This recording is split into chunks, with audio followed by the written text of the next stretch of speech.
Muito bem, vamos começar uma aula sobre figuras de linguagem. Vamos passear por alguns exemplos, alguns conceitos, para que você fixe, pelo menos, aí a maioria das figuras de linguagem que vem caindo nas provas de concurso, porque isso também é importante. Logicamente que a gente gosta aí da parte gramatical, da parte, né, de sintaxe, que é a melhor coisa que existe no português, mas a gente tem que voltar a nossa atenção também para a parte semântica.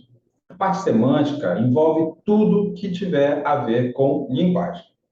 Figuras de linguagem, funções da linguagem, vícios de linguagem, tipos de linguagem, os níveis de linguagem, tudo mesmo que tiver a ver com linguagem está dentro do assunto de semântica. E hoje, então, nessa nossa aula especial, aí, véspera da nossa prova de concurso, não é? Essa aula está aí de presente para vocês, porque pelo menos uma dessa figura de linguagem que a gente vai ver hoje, vai estar presente lá na sua prova daqui a 2 dias. Domingo, essa prova vai estar aí e vai ter uma questão para você, beleza? Vamos lá? As figuras de linguagem, pessoal, elas se dividem didaticamente em figuras de palavras, figuras de som, figuras de pensamento, figuras de sintaxe. As figuras de palavras são aquelas que consistem no emprego de um termo com um sentido diferente daquele convencionalmente empregado, a fim de se conseguir um efeito mais expressivo na comunicação. Vamos lá ver quais são essas figuras de linguagem? Primeira figura de linguagem que nós vamos ver é a figura de linguagem chamada de comparação. Pessoal, não tem como errar a figura de linguagem chamada comparação, porque ela é uma comparação. Você percebe claramente que está sendo feita uma comparação. Sabe por quê? Porque dentro dessa frase que você já percebeu que está acontecendo uma comparação, existem as palavras comparativas. Decora aí palavras como feito, assim como, tal, tal como, tal qual, só o qual mesmo, que nem, o que nem eu sei que você conhece. Verbo parecer, verbo assemelhar-se.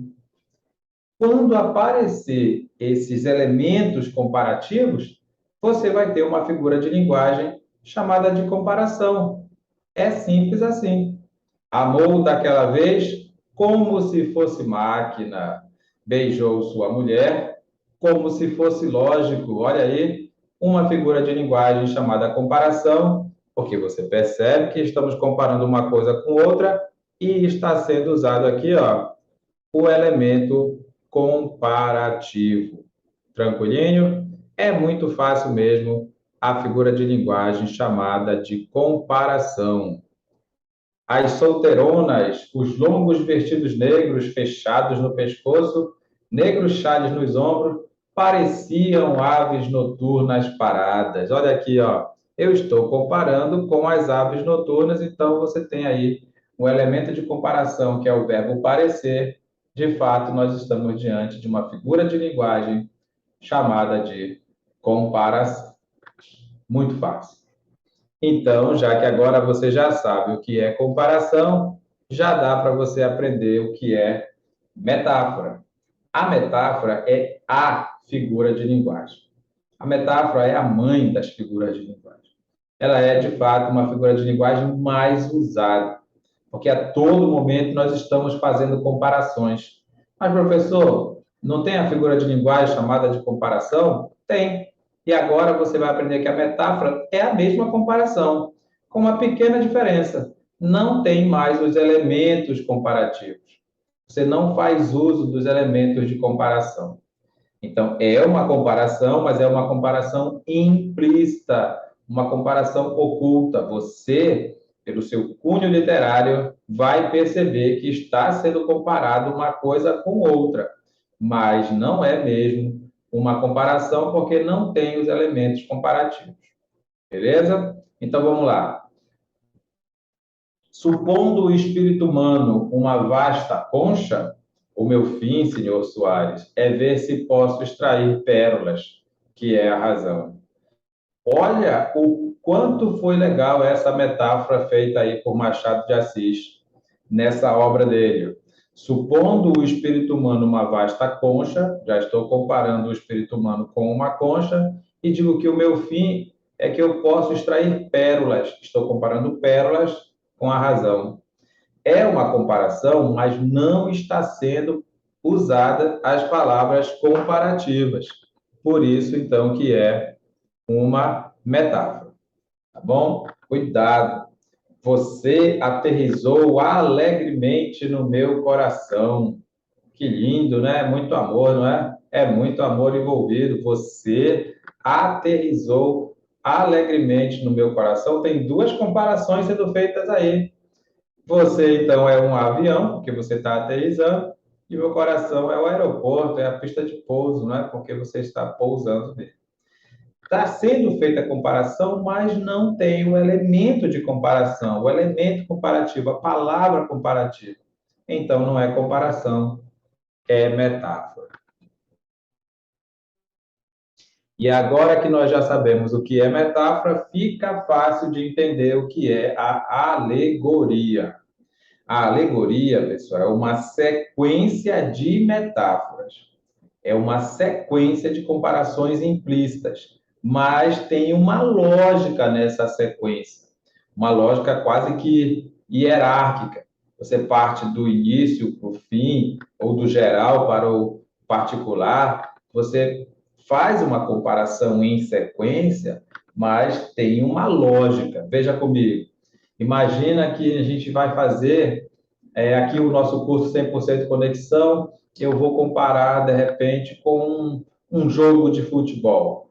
E aí eu vou te falar que o professor é o técnico, que os alunos lá do Assis são o time A, os alunos do Zoom são o time B, o Ronaldo, então, é o nosso árbitro que vai julgar, né, as faltas que vamos cometer. Olha só, eu fiz várias comparações, mas tudo dentro do campo semântico de quê? De futebol. Nós conseguimos comparar nós aqui do nosso curso com os atores lá de dentro do jogo de futebol, o jogador, o goleiro, o juiz e tudo mais, a torcida, né, que são nossos familiares na torcida aí para a gente ser aprovado. Entende? São várias comparações, mas não são comparações soltas. É uma sequência de comparações implícitas, não é? Sequência de comparações, mas tem uma lógica. Ah, dentro do jogo de futebol, quem é quem aqui? Ah, sou o juiz, sou o professor, sou o técnico. O outro lá é o juiz, alguém ali é o goleiro, a secretária é o meio de campo. Então, assim, a gente vai fazendo várias comparações dentro de uma mesma lógica comparativa. Aí você pode chamar de alegoria. Quer ver? Olha só o exemplo aqui, ó. A vida é uma ópera, é uma grande ópera.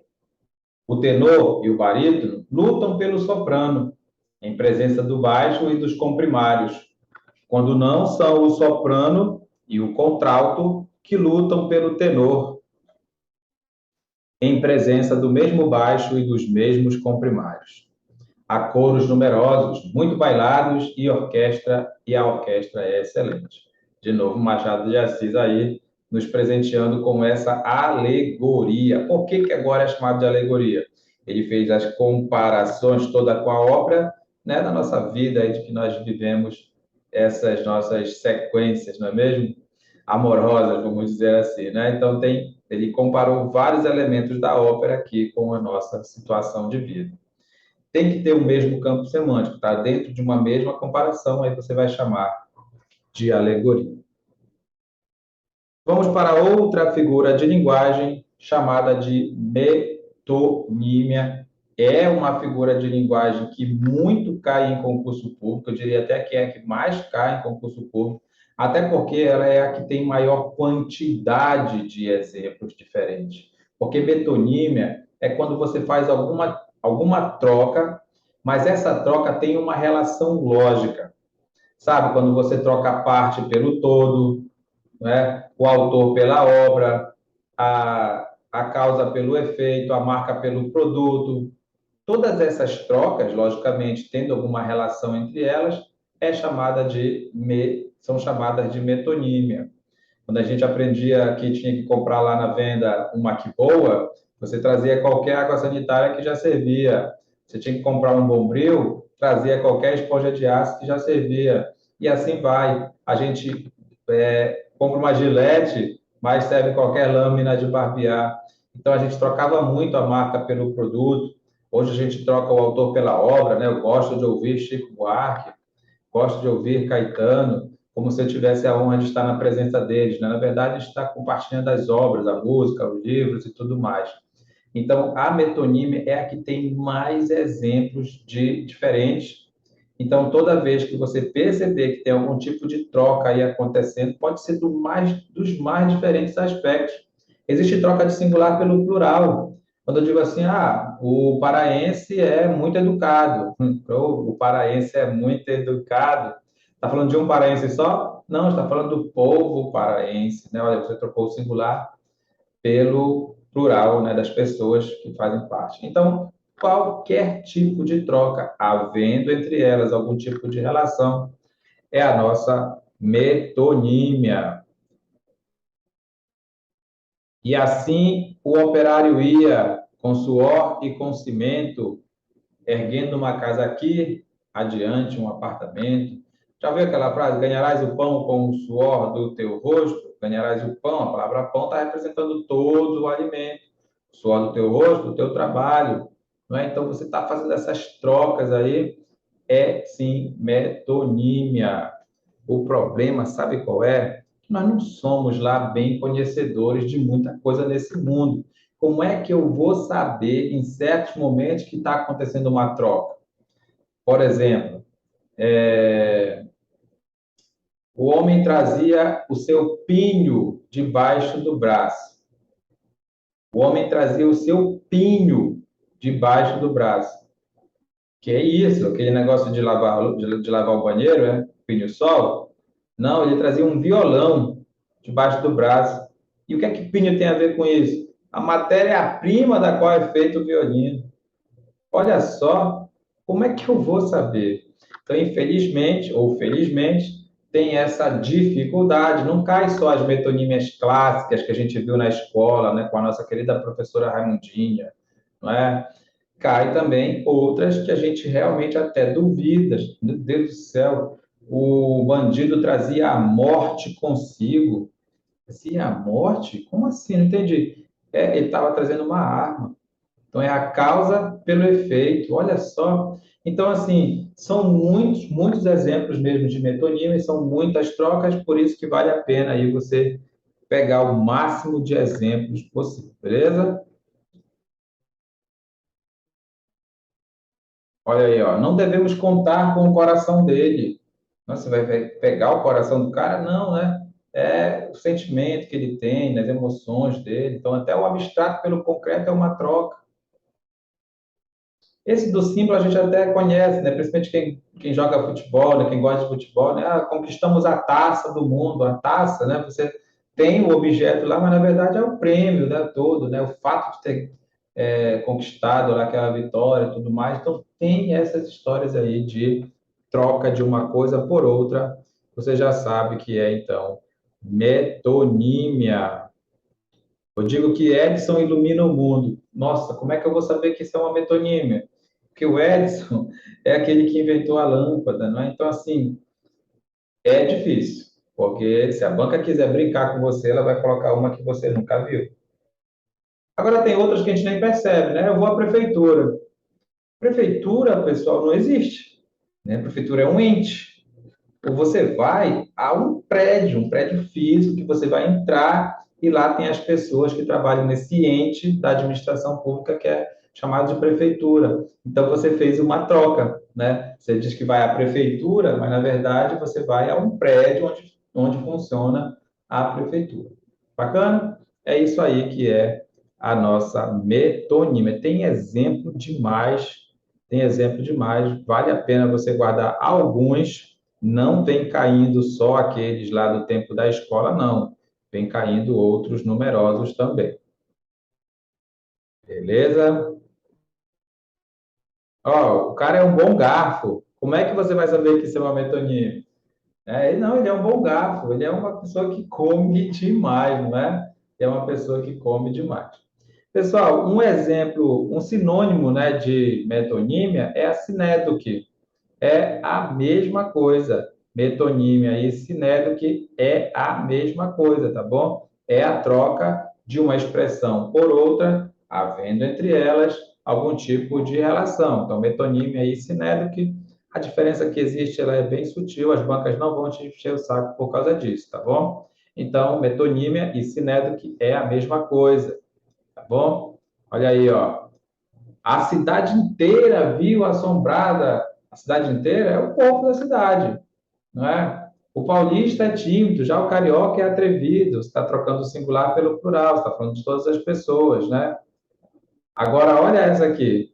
Para os artistas, ele foi um mecenas. Como é que eu vou saber que essa frase é uma metonímia? Não sei nem o que é mecenas. Pois é, mecenas é o protetor. Então, assim, é difícil. Tudo vai dar certo.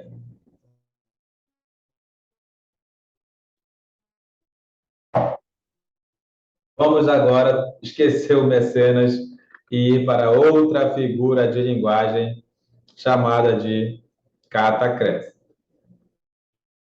A catacrese nada mais é do que um empréstimo linguístico. É isso que é a catacrese. Deixa eu tentar te explicar o que é um empréstimo linguístico. Imagina que a gente não saiba, né, um nome de determinada coisa e a gente acaba usando outro nome por algum efeito comparativo, talvez, porque não tem um nome melhor, e a gente acaba usando aquele nome. Então, a catacrese é isso, é quando você usa uma palavra ou uma expressão, porque você não sabe o nome daquilo, ou não existe mesmo um nome específico para aquilo, e você acabou usando aí por tabela aquele nome. Quer um melhor exemplo de catacrese? Você vai viajar, e aí você vai viajar de barco. Então, se você vai viajar de barco, para que comece a sua viagem, é necessário que você embarque, não é? Você vai embarcar, ou seja, você vai entrar no barco e vai começar a sua viagem. Mas você não vai de barco agora, você vai de ônibus. Mas lá na rodoviária tem uma placa escrito o quê? Para você poder entrar no ônibus. Como é que está escrito lá? Embarque. Mas você não vai entrar no barco, você vai entrar no ônibus. Você vai de avião agora. Lá no aeroporto, o salão que você vai entrar, está escrito o que lá na frente? Embarque. Percebeu por que é um empréstimo linguístico? É um empréstimo. A ação de embarcar é de entrar num barco. É de entrar num barco. Mas você usa para entrar no ônibus, para entrar no carro, para entrar no avião, para entrar em qualquer lugar. Entende? É um empréstimo. Então, porque a gente não tem um nome específico para aquela coisa, para aquela ação, e utiliza outro por tabela, por comparação mesmo.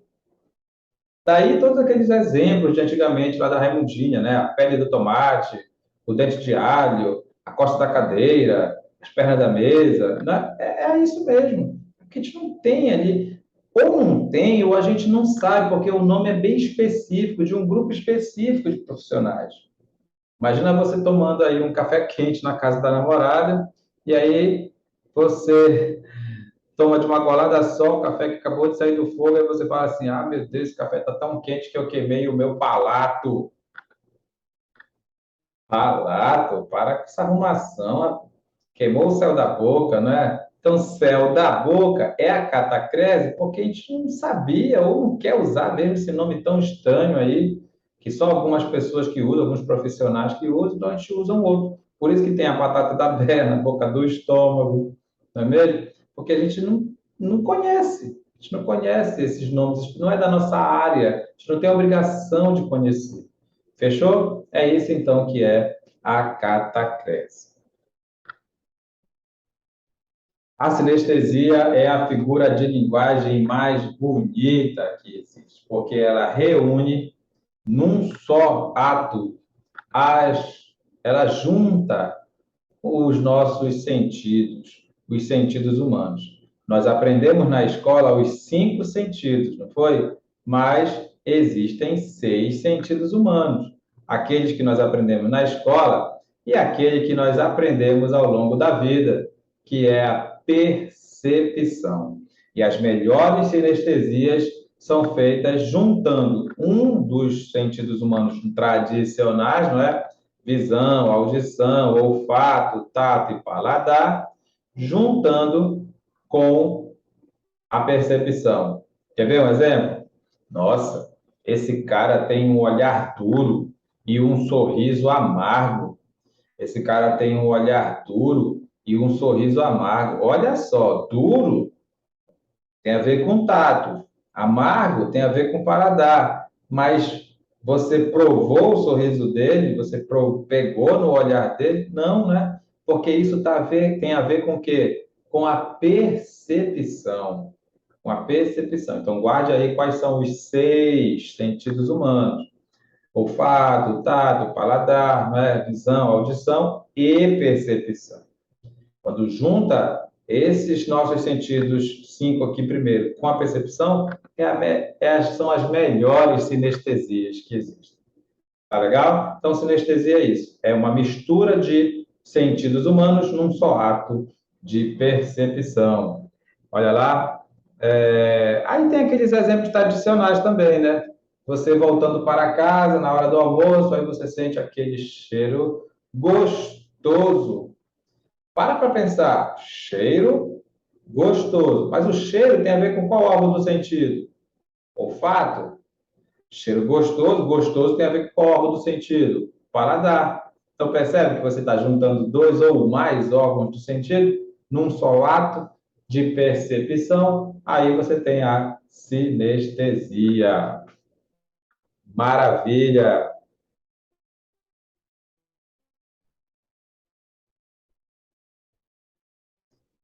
Vamos para outra figura de linguagem, a antonomásia.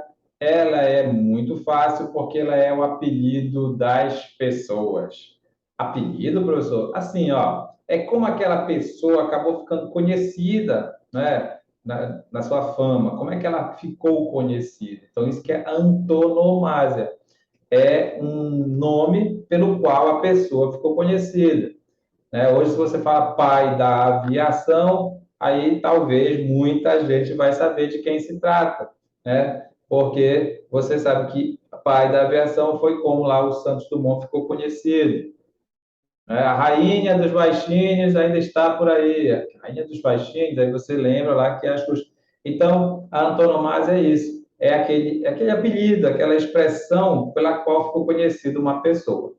Beleza? Muito fácil de lembrar, né?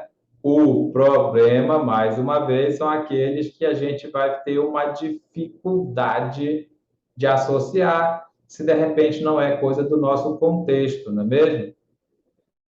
Eu não estou mais te apresentando aí o material, né? Que burrice. Deixa eu colocar aqui de novo e voltar aqui contigo para o exemplo da. Ei, professor, está patetando aí, ó. O exemplo da sinestesia, né? Você não pegou o exemplo da sinestesia ou desde onde que eu não estou colocando? A gente tinha visto antes a catacrese, não foi? Mas eu te falei do exemplo da catacrese, que era lá, acho que foi desde a catacrese mesmo, né? Que era lá o empréstimo, né? A catacrese é um empréstimo, não é? Quando eu não sei, ou não tem mesmo um nome específico para alguma coisa.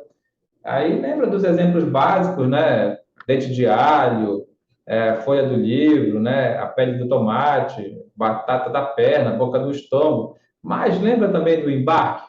Embarque. Pode ter uma charge lá na tua prova, mostrando lá um turista, né, chegando e tal em algum lugar, e vem atrás dele lá, desembarque. Aí, cadê a figura de linguagem daí? Está lá no desembarque, né? Porque foi um empréstimo. Desembarcar é a ação de sair de um barco, mas está saindo do avião agora e a gente chamou de desembarque do mesmo jeito. Então é isso que é catacrese, tá bom? Esse empréstimo linguístico. Aí depois eu te mostrei a sinestesia, não foi?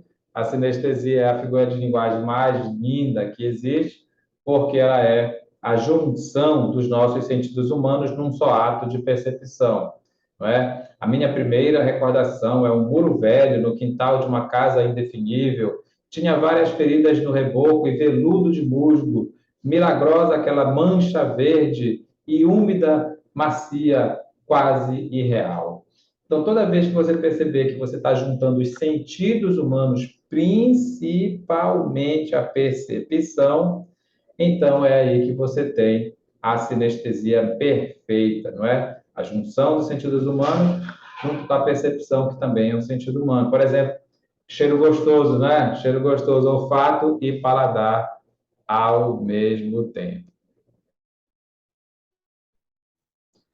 Aí agora eu estou te falando da antonomásia, que é o apelido das pessoas, ou seja, como que aquela pessoa ficou conhecida, tá bom? Como que aquela pessoa ficou conhecida. A rainha dos baixinhos, o rei do futebol, o pai da aviação, beleza? É isso que é antonomásia. Mas eu tenho que te alertar que aqui também tem problema, ó. Rabi simples é o Cristo. Ah, tem mais aqui. Pelé, todo mundo sabe. Cisne de Mantua é o tal do Virgílio, o poeta, né? O poeta dos escravos é o Castro Alves. O Dante Negro é o Cruz de Souza. O Corso é o Napoleão. Então, assim, é você supor que isso é uma denominação, né? É como ficou conhecido alguém. Você nem precisa saber quem é esse alguém. Mas você sabe que ficou conhecido. Você pode não saber quem é a Rainha dos Baixinhos, mas sabe que alguém ficou conhecido como Rainha dos Baixinhos. Pronto, já é suficiente para chamar de antonomásia. Beleza? E perífrase é a mesma coisa, só que agora é o apelido dos lugares. Então, perífrase é praticamente a mesma coisa que a antonomásia, mas agora a antonomásia é usada para os nomes das pessoas e a perífrase é usada para o nome dos lugares. Simples assim. Da mesma forma que você entendeu a antonomásia, que é o apelido das pessoas, né? A maneira como aquelas pessoas ficaram conhecidas, e a perífrase é a mesma coisa. De repente, eu digo para ti assim: olha, a, a minha cidade de natal é a cidade das Mangueiras. Aí você diz cidade das Mangueiras, você pode até não saber que Belém é a cidade das Mangueiras, mas quando você fala cidade das Mangueiras, sabe que uma cidade ficou conhecida como cidade das Mangueiras. Entende? Você não precisa saber quem é, só saber que é a forma como aquele lugar ficou conhecido. E pronto, aí você já sabe que é uma perífrase. Cidade Maravilhosa, quase todo mundo que estuda Cidade Maravilhosa já traduz aí Rio de Janeiro. E assim vai. Beleza, pessoal? Então, perífrase e antonomásia é praticamente a mesma coisa. Tem banca que nem faz distinção, tá? Tem banca que nem faz distinção. Antonomásia e perífrase, mesma coisa. Mas, se tiver a distinção, não esquece. Antonomásia é o nome pelo qual as pessoas ficaram conhecidas e perífrase é o nome pelo qual os lugares ficaram conhecidos. Bacana? Muito bem. Vamos para mais figuras de linguagem, agora entrando aqui nas figuras de som. Chamam-se figuras de som os efeitos produzidos na linguagem quando há repetição de sons, ou ainda quando se procura imitar sons produzidos por coisas ou seres. Agora tem mais a ver com o som. Então vamos lá para a nossa figura de linguagem chamada de aliteração. Sabe o que é a aliteração? É a repetição de som de consoante. Preste atenção, não é repetição de consoante. Pode até ser que seja a mesma consoante todo o tempo, mas é repetição de som de consoante. Você sabe que que letras diferentes podem representar o mesmo som, não é mesmo? Então, às vezes, não é a mesma letra que está repetindo, mas quando você pronuncia, o som é o mesmo. Então, não vai dizer que a literação é repetição de consoante, não é verdade. A literação é a repetição de som de consoante, porque você sabe que letras diferentes podem produzir o mesmo som. Olha esse exemplo aí, ó. Toda gente homenageia Januária na janela. Uma hora é com G, uma hora é com J, mas o som é o mesmo. E você sabe que X, Z, S, CH, às vezes tem também o mesmo som. E aí você tem, então, repetição de som de consoante. Mas às vezes é realmente a mesma consoante, e aí tudo bem, não tem problema, né? O rato, o eu, a roupa do rei de Roma, rainha ruim, resolveu remendar. Beleza, você está vendo a mesma consoante se repetindo todo o tempo, é lógico que é o mesmo som de consoante que está repetindo, é a literação, mas o principal é você saber que não é repetição de consoante, e sim repetição de som de consoante. Tranquilo? É isso que é a aliteração. Vamos então para a assonância. Assim como a aliteração é a repetição de som de consoante, a assonância é a repetição de sons vocálicos, de som de vogal. Tá bom? É isso que é a assonância, repetição do mesmo som de vogal. Soana, da cama, da cana, fulana, bacana, Soana de Amsterdã. Repara aí a repetição do som vocálico do A aí várias vezes. Beleza? Não esquece, a literação, repetição de som de consoante. A assonância, repetição de som vocálico. E a paronomásia é uma mistura disso tudo. A paronomásia é uma mistura disso tudo. Repete a consoante, repete o som da vogal, mas escuta, esse som da vogal não se repete à toa. Se repete às vezes som aberto e às vezes som fechado. Então vamos lá de novo. O que é a literação? Repetição de som de consoante. O que é a assonância? Repetição de som de vogal. A paronomásia é sim uma mistura da literação com a assonância, mas na hora da repetição das vogais tem o som aberto e o som fechado. Olha aqui, ó. Escuta bem. Berro pelo aterro, pelo desterro. Berro por seu berro, pelo seu erro. Quero que você ganhe, que você me apanhe. Sou o seu bezerro, gritando mamãe. Olha aí o grande Caetano Veloso trazendo para a gente aí um exemplo magnífico de paronomásia. Você percebeu que o som do E às vezes é aberto, às vezes é fechado? Berro, aterro, berro, erro. Beleza? Tranquilo? Quero, ganhe. Bacana, pessoal? Muito legal, né? É isso que é paronomásia. É uma mistura da literação com a assonância, mas o som das vogais fica oscilando entre som aberto e som fechado. Bacana. Vamos mais. Vamos para a onomatopeia. A onomatopeia era muito característica daquelas revistinhas em quadrinhos que existiam antigamente, né? Porque parece que hoje ninguém mais tem esse prazer delicioso de ler quadrinhos, né? Tudo foi substituído pelo celular, pelos jogos de computadores. As crianças de hoje não sabem o que é pegar uma revista para ler, né? Não tem esse prazer na vida. Então, naquele tempo, essas figuras de linguagem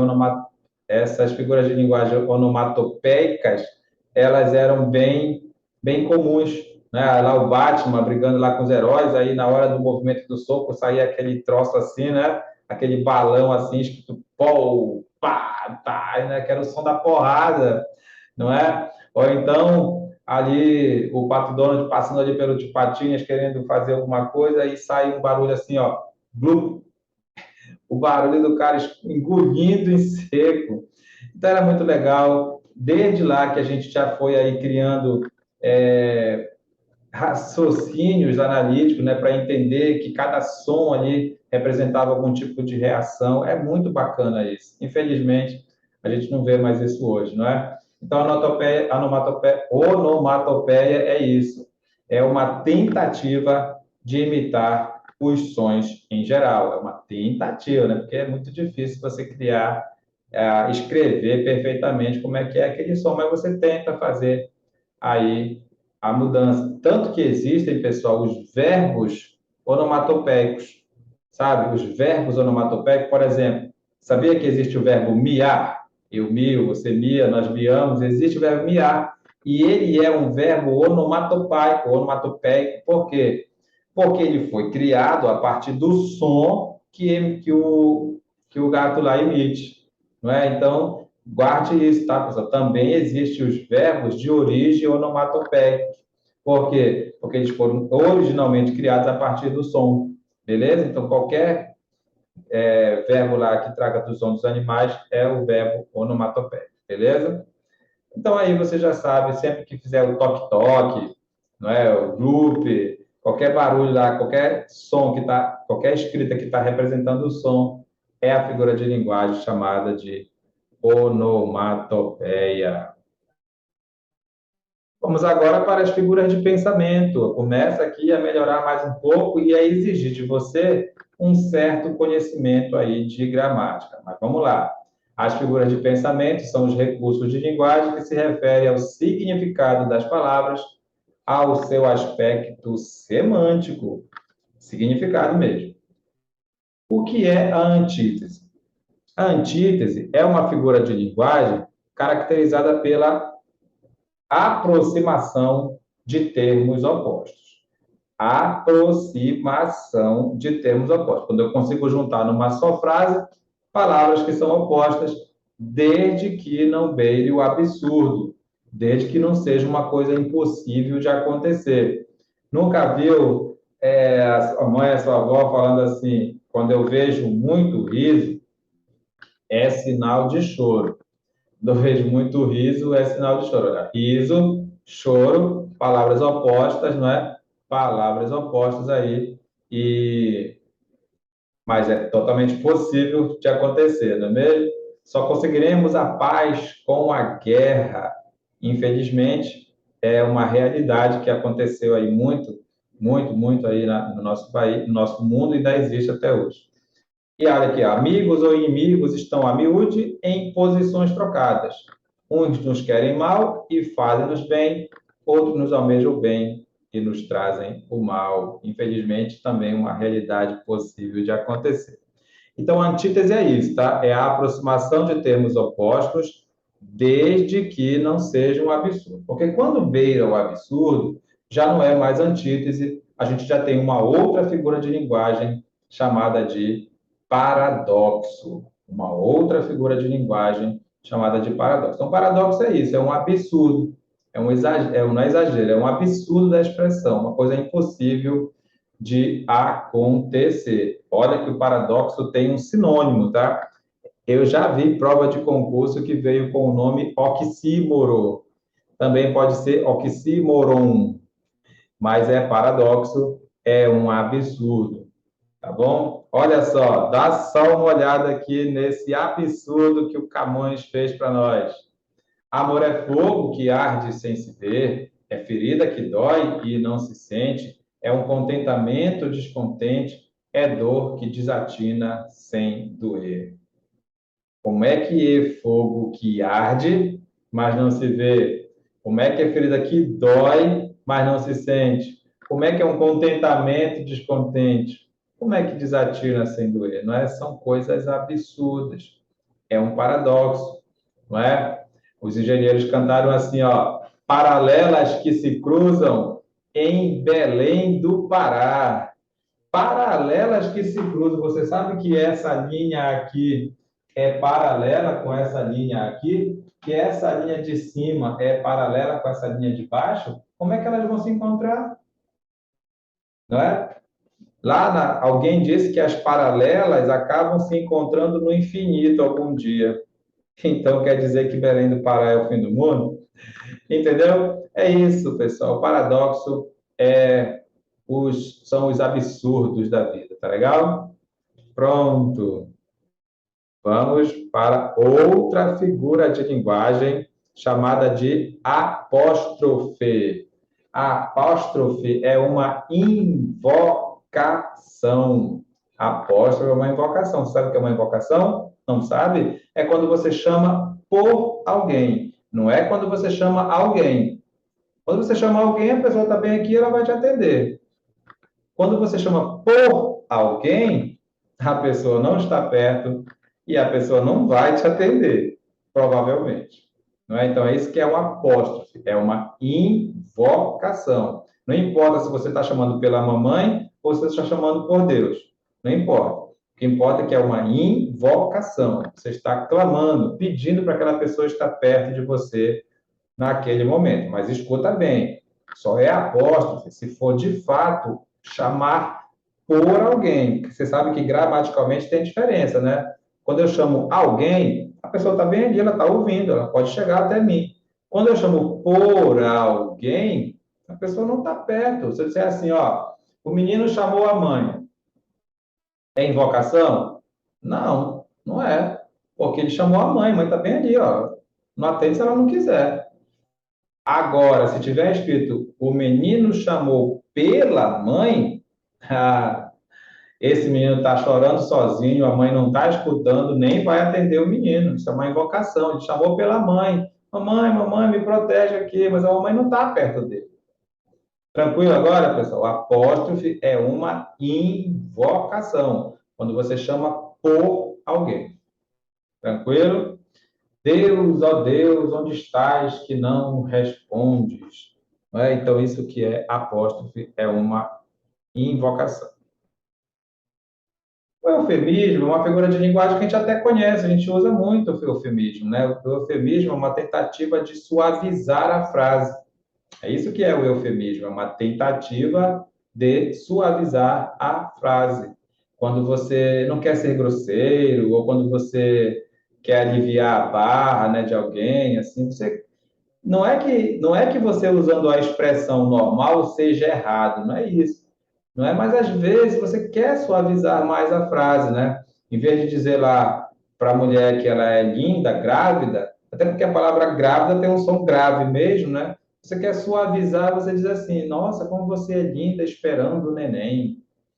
Para você não dizer lá que o político está roubando o povo, você diz que o político está se apropriando indevidamente dos bens públicos. Então é isso que é eufemismo, né? Uma tentativa aí de suavizar a frase. E pela paz derradeira que enfim vai nos redimir, Deus lhe pague. Olha aí, paz derradeira é a morte, né? É isso que é o eufemismo. Em vez de dizer que o cara morreu, você diz que ele foi para a terra dos pés juntos, não é mesmo? Isso é um eufemismo. Tá legal? E o que é uma gradação? Gradação é uma figura de linguagem que consiste no aumento ou na diminuição de algo, não necessariamente de tamanho, às vezes é até de importância, mas você percebe que as palavras estão aí numa cadência, né? Ou aumentando ou diminuindo, né? Por exemplo, você não é um homem, não, você é um rato, você é um germe. Ó, começou do homem, rato, germe, foi só diminuindo aí a importância da pessoa, né? Então, não é necessariamente de tamanho, mas pode ser de tamanho mesmo, né? Eu vou gritar para a rua toda ouvir, o bairro todo ouvir, eu vou gritar para o mundo todo ouvir. Olha, você foi só aumentando aí a distância, não é? Então, gradação é isso, tá, pessoal? Pode ir aumentando ou diminuindo, não necessariamente de tamanho. Olha aí, ó, aqui, além, mais longe por onde eu movo o passo. Então, foi aí uma relação de gradação. Vamos ver agora a figura de linguagem chamada de hipérbole. A figura de linguagem chamada hipérbole a gente conhece também, a gente usa frequentemente, porque o hipérbole nada mais é do que o exagero da expressão. De repente, você fica 20 minutos esperando uma pessoa, ela não chega, quando ela chega, você diz, nossa, já estou aqui há 2 horas esperando. Às vezes é 2 horas mesmo que você passa, eu sei, né?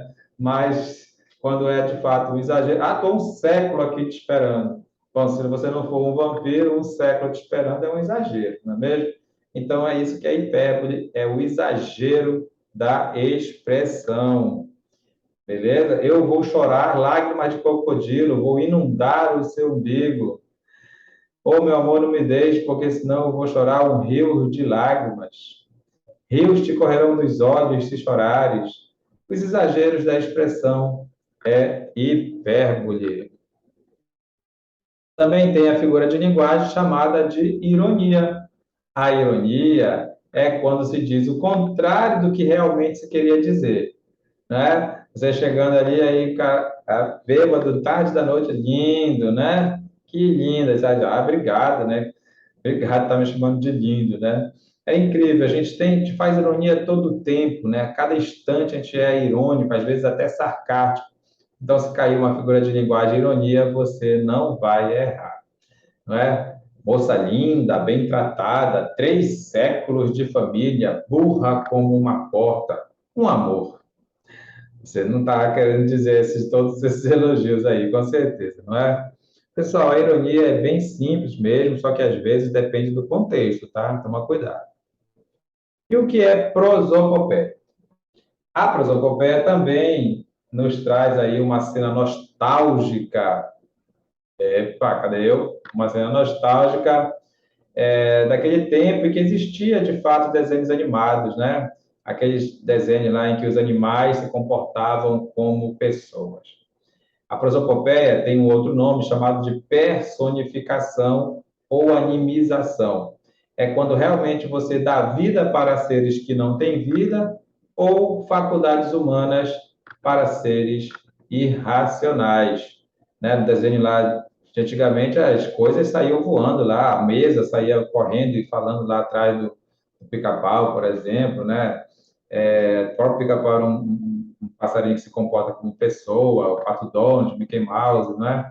Então, era isso. A prosopopeia é quando você tem dá vida a seres que não têm vida ou você dá faculdades humanas para seres irracionais. A pulga e o percevejo fizeram a combinação, fizeram a serenata embaixo do meu colchão, né? É isso, então é isso mesmo. Vamos agora para as figuras de sintaxe. Essas sim são as mais importantes, porque quando caem, talvez as pessoas errem mais porque elas não conhecem a gramática. A gramática, principalmente a silepse. A silepse, quando cai em prova de concurso, as pessoas vacilam feio. Por quê? Porque tem a ver com concordância. Vamos devagar. Figura de sintaxe ou de construção dizem respeito a desvios em relação à concordância entre os termos da oração ou a sua ordem, ou a possíveis repetições ou mesmo omissões. Vamos com calma, bem devagar. Vamos falar de cada uma dessas aqui, ó. Assíndeto, elípse, zeugma, anáfora, pleonasmo, polissíndeto, anástrofe, hipérbato, síncese e pálago, que é tudo a mesma coisa, é tudo inversão dos termos da oração, anacoluto e silepse. Essa é que é a mãe, essa que eu quero que você guarde com carinho, essa vai estar domingo aí na tua prova. Estou te falando. Vamos lá.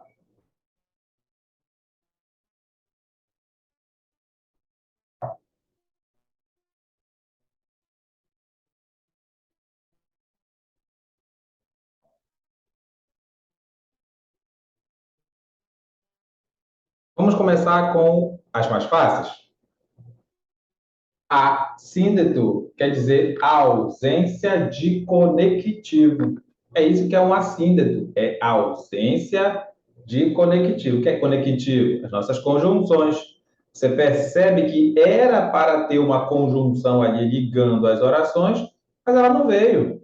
Sabe aquela frase famosa que alguém disse ou escreveu lá? Vim, vi, venci, vim, vi, venci. Na verdade, é uma sequência de ações, deveria ter um E aí no final, não deveria? Eu vim, eu vi e eu venci. Mas não veio o E, a pessoa não escreveu. E aí? É um assíndeto. Então, o que é assíndeto? É quando você não coloca a conjunção, mas você sabe que ela devia estar lá. Era para ela estar. O E, por exemplo, é o melhor caso é o do E. Você está uma sequência de coisas, diz a última, o que é que tem que dizer antes da última? E, e. Tá bom, pessoal? Então, cuidado. Para reconhecer que é assíndeto, tem que saber que era para ter uma conjunção ali. Geralmente acontece nisso mesmo, uma sequência de coisas. Na última que você devia colocar o E, você não coloca. Ah, eu gosto de muitas frutas: banana, abacate, maçã. Banana, abacate e maçã. Você não coloca o E, tá bom? Então, assíndeto é ausência de conectivo. Olha esse exemplo aqui do Machado, ó. Nós não nos movemos. As mãos aqui se estenderam pouco a pouco, todas quatro, pegando-se, apertando-se, fundindo-se. Olha aí, uma sequência de ações. Era para ter um E bem aqui, ó, mas você não colocou. O nome disso é assíndeto. Se o assíndeto é a ausência de conectivos, Adivinha o que é o polissíndeto? É a repetição de conectivo. Polissíndeto. Tem mais de um conectivo aí, era para ter só um, você colocou mais de um. Geralmente é a repetição do E. Geralmente, esmagadoramente. Dificilmente uma banca vai inventar aí um outro exemplo. Geralmente é a repetição do E. Você percebe que o E está repetindo mais vezes do que o necessário, que é a única vez que é necessário, né, lá no final. Você acaba colocando mais de uma vez, já é polissíndeto. Vão chegando as burguesinhas pobres, e as criadas das burguesinhas ricas, e as mulheres do povo, e as lavadeiras da redondeza. Percebe que tem um E aí a mais, né? Tem E a mais aí. Isso aí é polissíndeto, bem tranquilo, essas duas primeiras, não é mesmo? E o que é elipse? A elipse a gente conhece desde os tempos da Raimundinho. É verdade. Lembra do sujeito oculto? Não lembra? Lembra sim do sujeito oculto. Ó. Fizemos os exercícios. Quem é o sujeito? Nós. Mas como é que tu sabe que é nós se não está aparecendo lá? Ah, porque foi nós que fizemos. Então, o nós não está escrito, mas você acaba descobrindo lá pela desinência verbal, né? Fizemos, nós fizemos. Então, é isso que é elipse. É quando uma palavra não está escrita na frase, mas você sabe que ela está lá. É isso que é elipse. Uma palavra não está escrita na frase, mas você sabe que ela está lá. Beleza? Tranquilinho? Pensa aí nos sujeitos ocultos, né? Olha aqui, ó, exemplo de sujeito oculto. Ó. Veio sem pinturas, em vestido leve, sandálias coloridas. Quem foi que veio? Vou botar um ela aqui, né? Ela veio sem pinturas. Ela veio em vestido leve, em sandálias coloridas. Ela, né? Tem um sujeito aqui que não está aparecendo, mas você sabe que ela está lá. Beleza? É isso que é elipse. Uma outra figura de linguagem que é uma elipse é a zeugma. A zeugma é a elipse usada para evitar a repetição de palavra. É isso que é elipse. É isso que é zeugma. É quando você usa uma elipse para evitar a repetição de palavra. Não vai confundir. O que é elipse? É quando você não coloca uma palavra na frase, mas você sabe que ela está lá. E o que é a zeugma? Mesma coisa. Só que o detalhe é que a zeugma é utilizada para evitar a repetição de palavras. Olha só. Ela gosta de camarão. Eu de caranguejo. Olha aí, olha aí. Ela gosta de camarão. Eu de caranguejo. Tem uma vírgula aí depois do eu, tá? Essa vírgula está marcando uma zeugma, porque você percebe facilmente que tem o verbo gostar ali escondido, né? Ela gosta de camarão, eu de caranguejo. A vírgula marca a zeugma. É um dos motivos da vírgula. Mas se a tua banca não chamar de zeugma, mas chamar de elipse, tá certo, porque lógico que tá certo. A palavra não está lá, escrita lá, mas você sabe que ela está lá, é elipse. Mas a gente chama especialmente de zeugma quando é para evitar a repetição das palavras. Vamos para mais uma figura de linguagem, a figura de linguagem chamada de anáfora. E o que é a anáfora? A anáfora, pessoal, é a repetição da mesma palavra no início das frases. É isso que é anáfora, tá? É repetição da mesma palavra ou da mesma expressão, né? No início, não precisa que seja só uma palavra, é claro. A mesma expressão você está repetindo sempre, né? Ó, e agora, José? E agora você? Tá bom? Ó, e agora, repetindo sempre, é uma anáfora. Deus é Pai, Deus é amor, Deus é esperança para quem nele crê. Olha aí, sempre aí a repetição da mesma palavra no início das frases. É muito fácil que é a anáfora, né? Repetição da mesma palavra no início das frases. E o que é o pleonário? Presta bem atenção o que é pleonário. Pleonasmo é repetição desnecessária. é uma redundância, mas só pode ser considerado como pleonasmo figura de linguagem se essa repetição for usada para reforçar a mensagem, para embelezar a mensagem.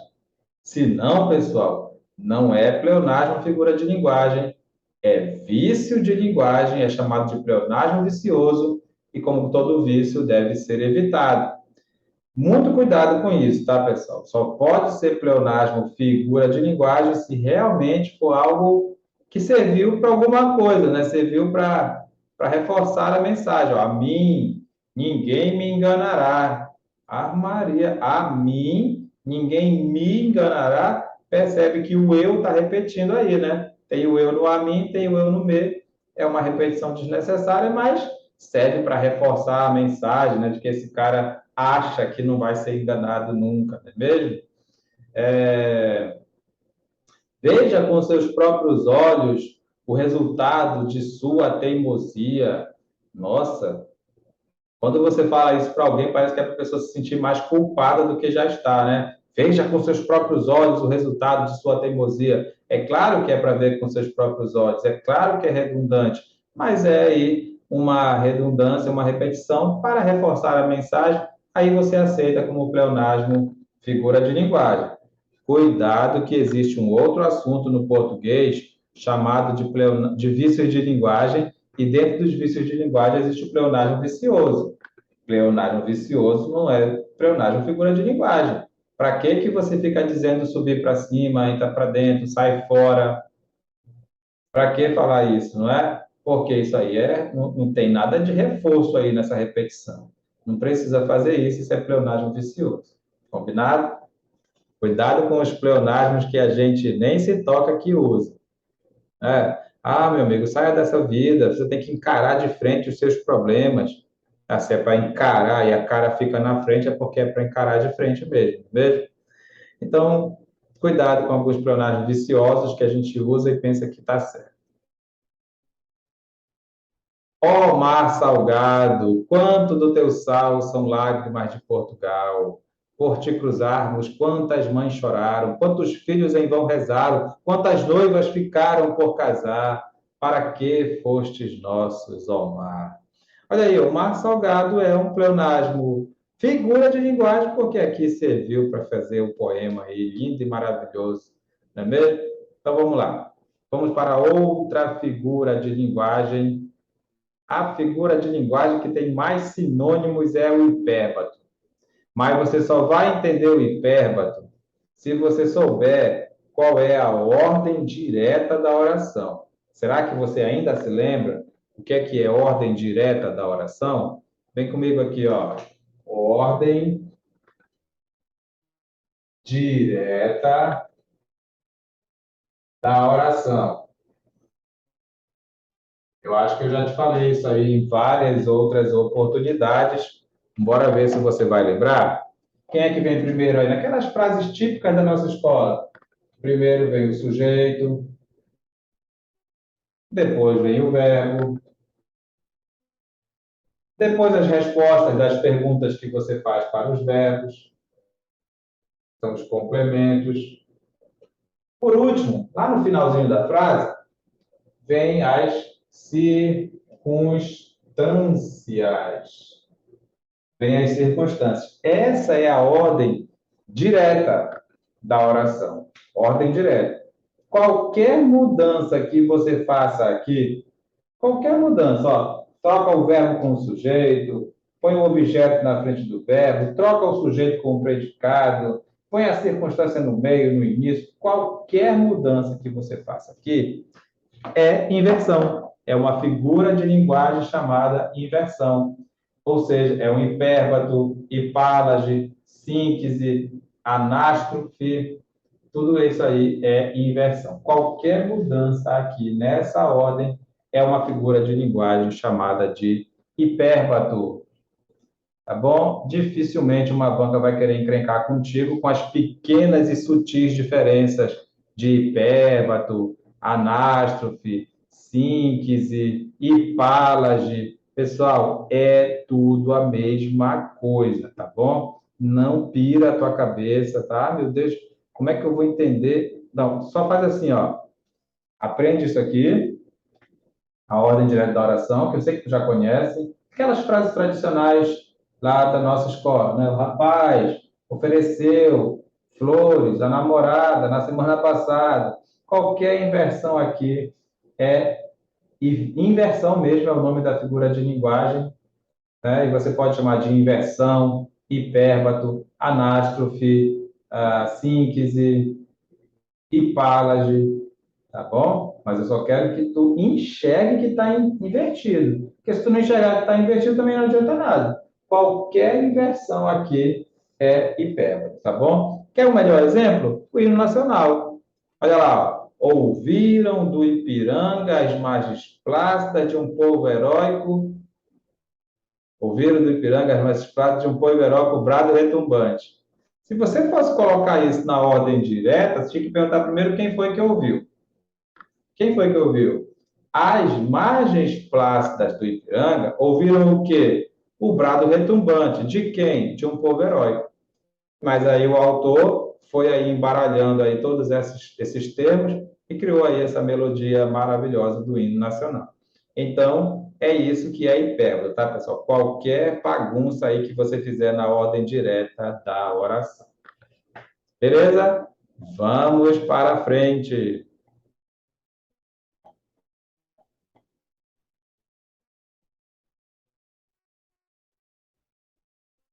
Eita.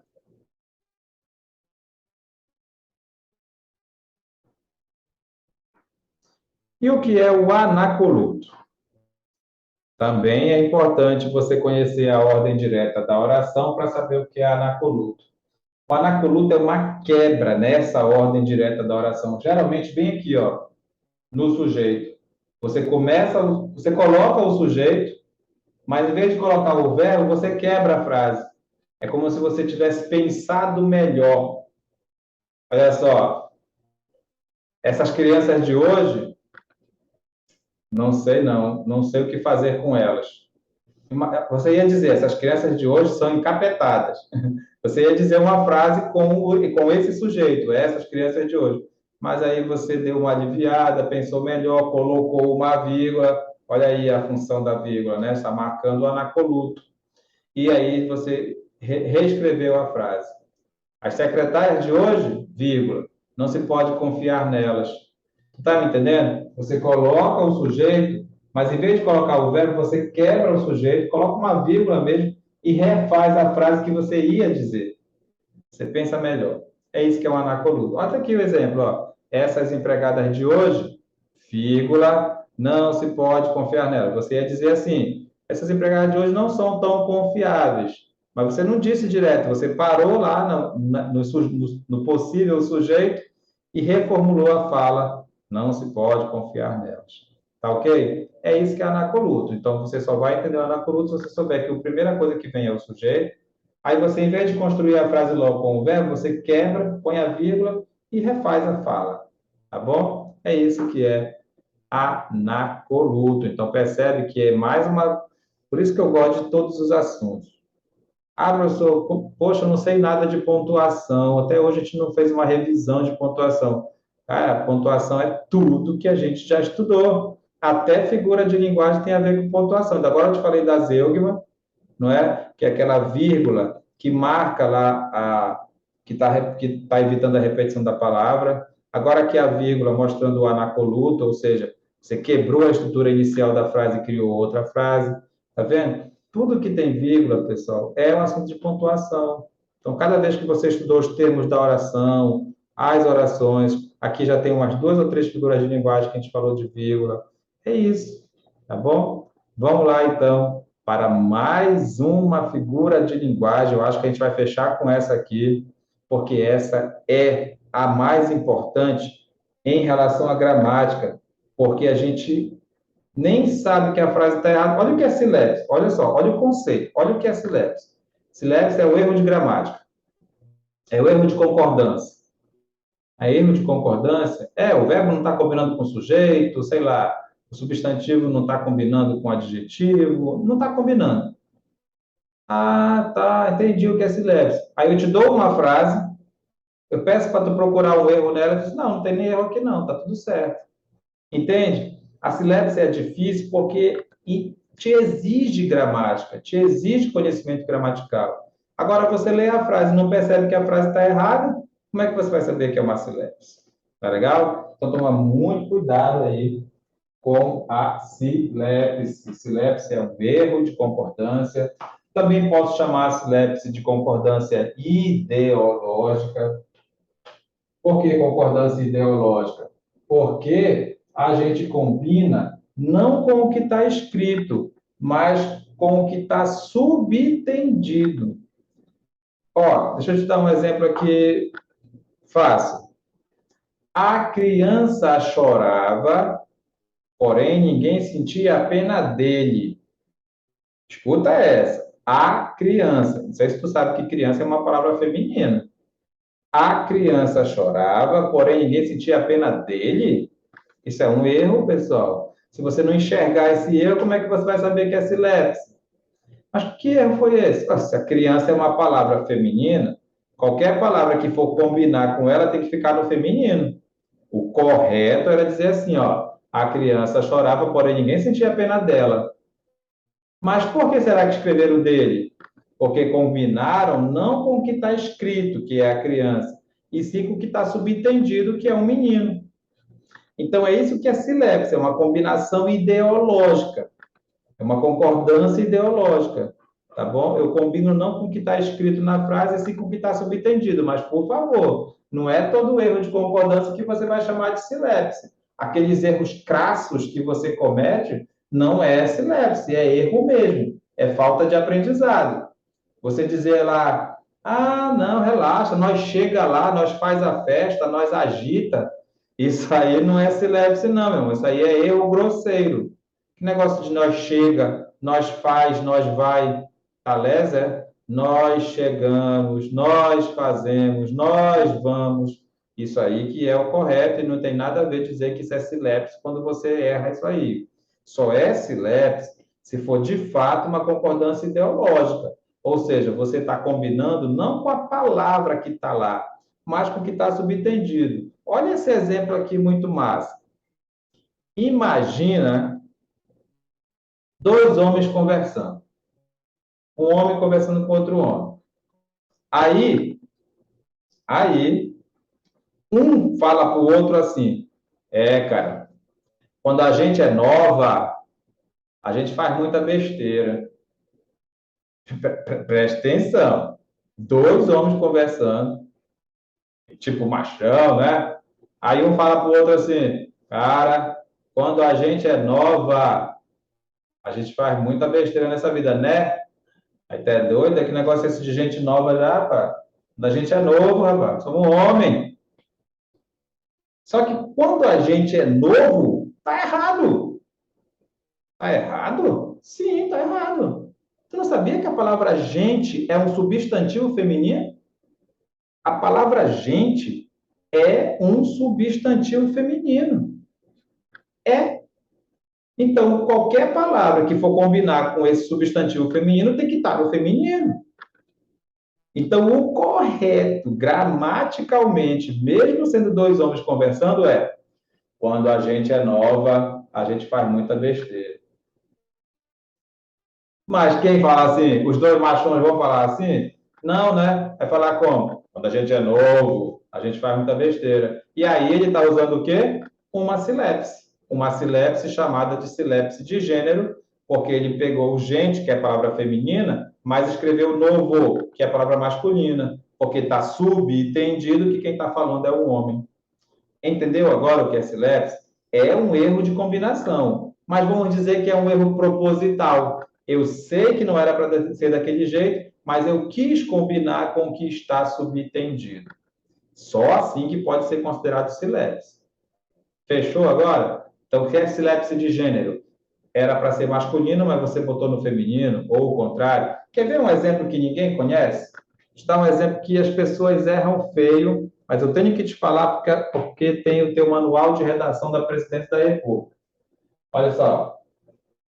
Vossa Excelência parece cansada. Rapaz, imagina nessa confusão toda de política que está aí. Você olha para o presidente e diz assim que Vossa Excelência parece cansada e vai ter problema, vai ser exonerado na hora, não é? Que negócio é esse de cansada, rapaz? Não está vendo que eu sou homem, não é mesmo? A pessoa vai até se ofender se tu falar assim cansada, né? Mas eu só quero te dizer que essa frase é a correta.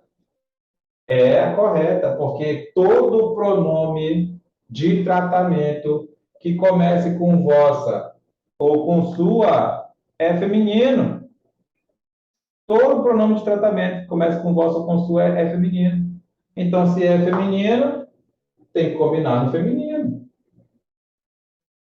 Mas o próprio manual de redação da Presidência da República, que você vai baixar aí no seu computador e ler 3 vezes antes da sua prova, não fez isso? Ih, meu amigo, a prova é depois de amanhã já. A prova é depois de amanhã. Vai cair uma questão na tua prova sobre o manual de redação da Presidência da República. Tomara que seja essa. Se for essa, deixa eu te avisar uma coisa. Para a gramática, essa é a frase certa e dizer cansado está errado e é um exemplo de silepse de gênero, porque a palavra é feminina, mas você colocou no masculino, entendeu? Para a gramática. Mas se for a 15ª questão da tua prova, de acordo com o manual de redação da Presidência da República, é correto escrever Vossa Excelência está cansado.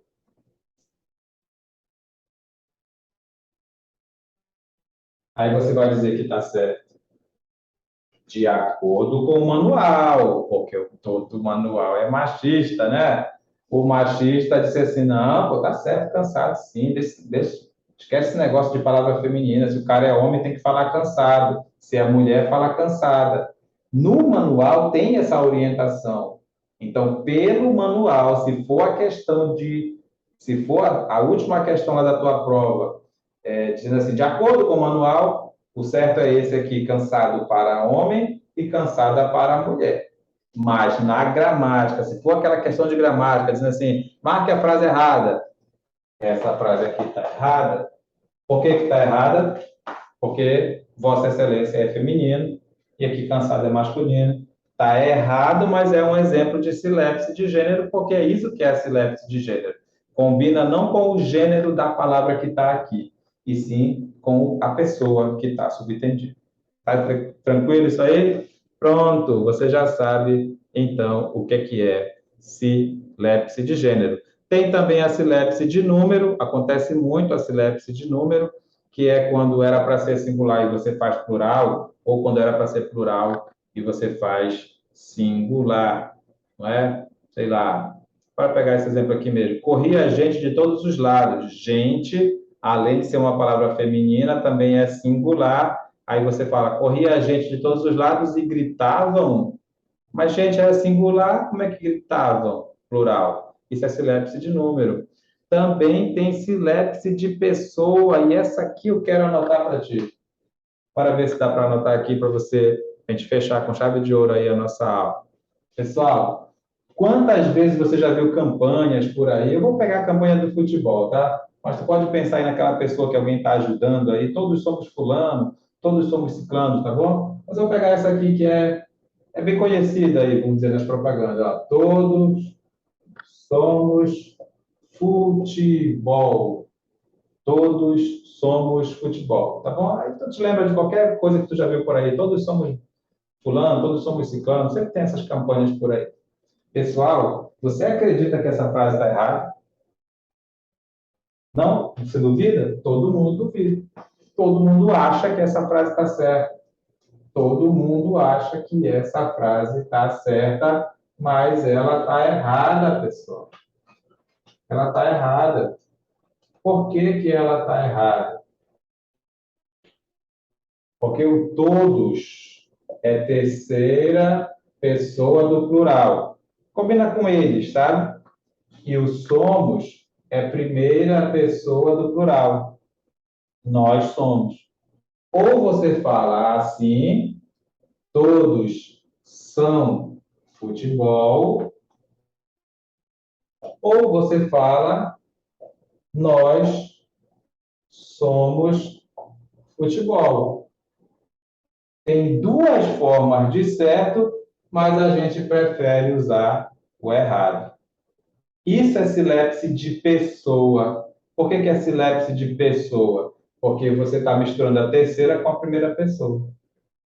É isso que é silepse de pessoa. Ou você diz todos são, ou você diz nós somos. Esse negócio de dizer todos nós está errado? Claro que está errado. Ou é todos ou é nós, decide. Se for o todos, você usa o são, que é a terceira pessoa do plural. Se for o nós, você usa o somos, que é a primeira pessoa do plural. Beleza? É isso que é silepse de. É isso que é silepse. É erro de combinação. Tá bom, pessoal? Bacana? Só para terminar aqui, você tem mais uma figura de linguagem chamada de repetição, né? Aqui um exemplo maravilhoso aí do texto quadrilha. Repara que não é a anáfora. A anáfora é a repetição da mesma palavra no início das frases. A repetição consiste na repetição de um termo como recurso estilístico. Não é a mesma coisa que anáfora, não é a mesma coisa que polissíndeto. Olha lá, ó. João amava Teresa, que amava Raimundo, que amava Maria, que amava Joaquim, que amava Lili, que não amava ninguém. Ok? Então, repara que esse que está repetindo, você pode até pensar que é anáfora ou, de repente, polissíndeto, né? Porque é repetição de conectivo. Mas ele está aqui para criar esse efeito estilístico, né? Você percebe que o texto ganhou essa dinâmica, né? Essa dinamicidade aqui por causa do quê? Então, é por isso que se chama de repetição, não é polissíndeto, não é anáfora. Dificilmente uma banca vai trazer aí isso para você. É isso, pessoal. Então, nós fechamos aí as 30 figuras de linguagem mais importantes que você deve levar para a sua prova. Não tenha medo da prova. Olha, sexta-feira, amanhã, eu acho que tu já vai viajar amanhã, né? Amanhã de manhã, não vai deixar para viajar de noite, para com isso. Mas tudo bem, se não tiver outro jeito, né? Eu sei que tem muitos detalhes, muitos contratempos, muitos pormenores. Mas faz o possível para estar bem mentalmente e vai lá e arrasa na tua prova. Mas terça-feira eu já te encontro lá na aula presencial novamente. Beleza? Bacana, muito obrigado e até a próxima.